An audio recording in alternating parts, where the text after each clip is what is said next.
Hello my dear friends and students. আজি মই এই ভিডিওটোত ক্লাস 10 মেথছৰ চ্যাপ্টাৰ 8 ৰ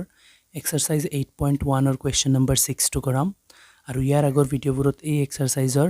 ইয়াৰ আগৰ কোৱেশ্চনখিনি কৰাই দি দিছো যিকেইটাৰ লিংক তোমালোকে ভিডিওটোৰ ডেসক্ৰিপচনত পাই যাবা আৰু বহুতো কেইটা আগৰ চ্যাপ্টাৰ কৰোৱাই দিয়া হৈ গৈছে সেইখিনিৰ লিংক দি দিম তোমালোকে চাই লবা ভিডিওটোৰ ডেসক্ৰিপচনত এতিয়া হা কোৱেশ্চনটো ষ্টাৰ্ট কৰো সো কোৱেশ্চনে কি কৈছে যদি এংগল A আৰু এংগল B হুকমকোণ হয় যাতে cos A equal cos B তেন্তে দেখুৱা যে angle A equal angle B সমান মানে angle A equal angle B দেখুৱাব লাগে এতিয়া সো কোৱেশ্চনে ইয়াতে আমাক কৈ দিছে যে A আৰু B কোণ হুকমকোণ তেনলে ত্ৰিভুজ এটা লাগিব মই ত্ৰিভুজ এটা আঁকি লৈছো আৰু হুকমকোণ মানে হৈছে 90 ডিগ্ৰীতকে সৰু কোণ তেনলে এটুক মই A কোণ ধৰিছো হুকমকোণ আৰু এটুক মই B কোণ ধৰিছো হুকমকোণ কোৱেশ্চনে কৈ দিছে নহয় A আৰু B হুকমকোণ তেনলে মই এই দুয়োটা হুকমকোণক A আৰু B নাম দি দিছো আৰু এইটো 90 ডিগ্ৰী কোণ হয় এটুক মই C নাম দি দিছো আৰু দিয়া আছে cos A equal cos B আমি প্ৰমাণ কৰিব লাগে angle A equal angle B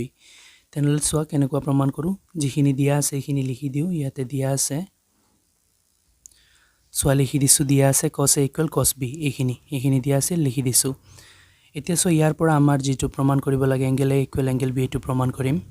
so কেনেকুৱা প্ৰমাণ কৰো এটো প্ৰমাণ কৰিবলৈ হলে সো আগৰ পাঁচটা কোৱেশ্চন ইয়াৰ আগৰ পাঁচটা কোৱেশ্চনত মই লক ভক লব এটো তোমালোকক শিকিবলৈ কৈছো লক মানে হৈছে sin আৰু ভক মানে হৈছে cos আৰু লব মানে হৈছে tan আৰু ইয়াৰ উল্টা হৈছে cosec cosৰ উল্টা sec tanৰ উল্টা cot এইখিনি ইকুৱেশনত নালাগে sin cos tan এইখিনি এই cos টো লাগে আমাৰ কাৰণ সো ইয়াতে দুয়োটাত cos আছে সো ইয়াতে cos মানে হৈছে ভক মানে ভ মানে হৈছে ভূমি ক মানে হৈছে কৰ্ণ ভূমি ওপৰত কৰ্ণ তলত এতিয়া প্ৰথমতে সো ইয়াতে cos A দিয়া আছে মানে A কোণক কোণ ধৰি পেলাই ভূমি আৰু কৰ্ণ কোণটো হ'ব A কোণক কোণ ধৰিলে cos মানে হৈছে ভূমি বাই কৰ্ণ তেনলে A কোণক কোণ ধৰিলে ভূমি এইটো হ'ব আৰু কৰ্ণ এইটো হ'ব তেনলে আমি ইয়াতে লিখো cos মানে হৈছে ভূমি বাই কৰ্ণ A কোণৰ ক্ষেত্ৰত ভূমি হৈছে AC আৰু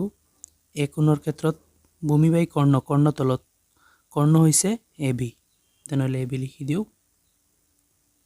তাৰ পিছত সো cos B আৰু কোনটো B ধৰিবলৈ কৈছে তেনলে B কোণ ধৰিলে cosৰ ৰিলেশন কি হ'ব ভূমি বাই কৰ্ণটো হ'ব কিন্তু ভূমিটো হ'ব কোনটো এবাৰ B কোণৰ ক্ষেত্ৰত ভূমি হ'ব BC আৰু কৰ্ণ হ'ব AB কৰ্ণ সবৰ ক্ষেত্ৰত সেম হয় কোন চেঞ্জ হলে ভূমিটো চেঞ্জ হৈ যায় এতিয়া সো B ৰ ক্ষেত্ৰত ভূমি হৈছে BC আৰু কৰ্ণটো হৈছে AB সো ভূমি বাই কৰ্ণটো B ৰ ক্ষেত্ৰত ভূমি এইটো ওপৰত ভূমি ওপৰত আৰু কৰ্ণ এইটো B ৰ ক্ষেত্ৰত কৰ্ণ তলত সো কৰ্ণ তলত বহুৱাই দিছো এতিয়া সো দুয়োটাৰ তলত AB আছে মই AB কাটি দিছো আনসাৰ ওলাইছে আমাৰ AC equal BC এতিয়া সো AC আৰু BC সমান ওলাইছে AC মানে এইটো বাহু আৰু BC মানে এইটো বাহু এতিয়া আমি এটা কথা জানো যে সমান বাহুৰ বিপৰীত কোণো সমান তেনলে এই দুটা বাহু সমান হলে ইয়াৰ বিপৰীত কোণ এইটো ইয়াৰ বিপৰীত কোণ এইটো তেনলে এই কোণ দুটাও সমান হ'ব তেনলে আমি লিখি দিও BC ৰ প্ৰথমতে AC লিখিছো AC ৰ বিপৰীত কোণ হৈছে এংগল B তেনলে এংগল B লিখো ইকুৱেল BC ৰ বিপৰীত কোণ হৈছে এংগল A লিখো সো AC আৰু BC সমান হৈছে গতিকে AC ৰ বিপৰীত কোণ B আৰু BC ৰ বিপৰীত কোণ A বিপৰীত কোণ দুটাও সমান হৈছে ইয়াতে আমি ৰিজন দি দিও যে সমান বাহুৰ বিপৰীত কোণ সমান সো আকাশত মই লিখি দিছো সমান বাহুৰ বিপৰীত কোণ সমান মানে এই বাহু দুটা সমান হোৱাৰ কাৰণে ইয়াৰ বিপৰীত কোণ দুটাও সমান হৈছে আৰু কোণ দুটা সমান হোৱাত আমাৰ যেটো প্ৰমাণ কৰিব লাগে এটো প্ৰমাণ হৈ গৈছে আমাৰ প্ৰুভড হৈ গৈছে আমাক কোৱেশ্চনে কৈছিল এংগল A আৰু এংগল B সমান দেখুৱাবৰ কাৰণে সোৱা দেখুৱাই দিছো এতিয়া ইয়াতে অংকটো সমাপ্ত হৈছে আশা কৰো তোমালোকে ভালদৰে বুজিব পাৰিছা আৰু বুজাত কোনো অসুবিধা হলে